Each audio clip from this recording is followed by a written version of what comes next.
Okay, so one other Canadian thing I have to mention, and You're comedy. going to mention many I Canadian know, things, I I know, think. but the one thing about Canada, I'm also we will talk kids in the hall, but just briefly, SCTV, there was always there was always there was this skit on SCTV where it was like Guy Lafleur was talking to Daryl Sittler, Yeah. and one of the Cornabix cereal it yeah. was. Yeah. Okay. You remember that. So one of the threats was, hey, you want a Pepsi?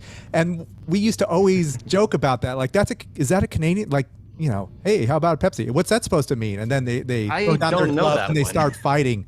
Um, I don't know what that is, but I think I recall, and this is again not an expert. I think in Quebec, Pepsi might be a some kind of slur, like might actually be a put down of women.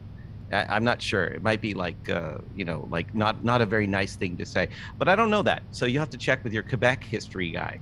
So person again, this might is know all that. conjecture. Yeah, it's just Yeah. But that sketch I know very well because the guy who played Daryl Sittler in that looked nothing like Daryl Sittler. It was in fact John Candy, Yeah. and John Candy was so good that he could play a somewhat more svelte hockey player, more in shape hockey player, and still make you believe it was Daryl Sittler. So that was pretty cool.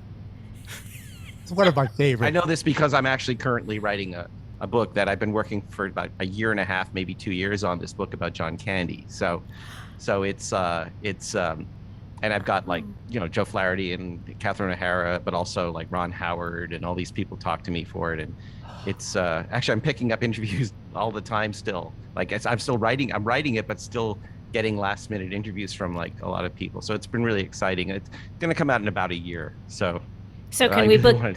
Yeah, let's book you now for. We can book you now for when you start the book tour. Absolutely, sure, absolutely, yeah. I'll be out there, was it thumping the tubs for this thing? Yeah, the way I did for the kids in the hall for the last 2 years. So there's your transition. Is tub thumping so wait, wait. It's a Chumbawamba thing, I know, you get but knocked tub down, thumping you get up is again, it's just... Is that tub I never knew where it is, came from. Is that tub thumping actually a thing?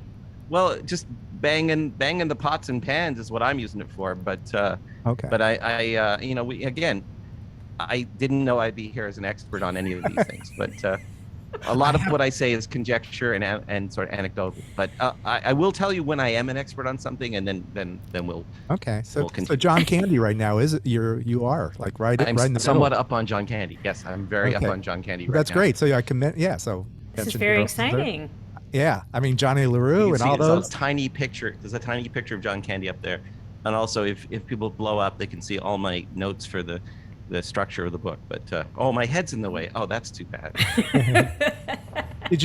Were you friends with John Candy? Did you know him? I have never met John Candy in my life. My brother Mike, who you probably know is an actor, got his start at Second City because he asked John Candy outside of theater, how do I get into comedy? And John Candy was super awesome and gave him the correct answer, which is study it and take lessons and see if you're any good at it. And then if you are, work really hard.